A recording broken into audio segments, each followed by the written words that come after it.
Pour ces enfants, c'est leur tout premier concert. Une chance d'apercevoir Louane, leur chanteuse préférée.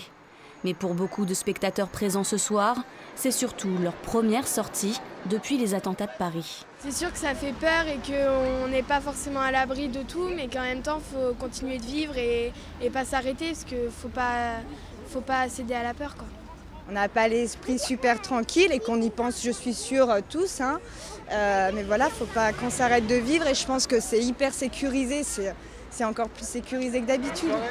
En effet, le nombre d'agents de sécurité a été multiplié par 2 et le Transborder a ouvert ses portes plus tôt pour éviter trop d'attentes à l'extérieur. Pourtant, l'entrée se fait lentement, car en plus de vérifier les sacs, chaque personne est fouillée. Une nouvelle règle acceptée par tous. Rassurant, surtout quand on vient avec des enfants. Le fait d'être fouillé, c'est pas too much? Non, pas du tout. Et qu'on regarde ton sac et en dessous ton manteau? Bah ça c'est pas très grave, si c'est pour notre sécurité, vaut mieux le faire.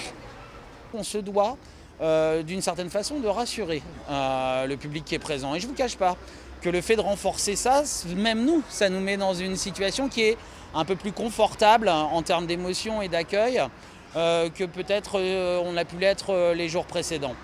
En plus de toutes ces précautions, des véhicules de police sont patrouillés toute la soirée autour de cette salle de concert.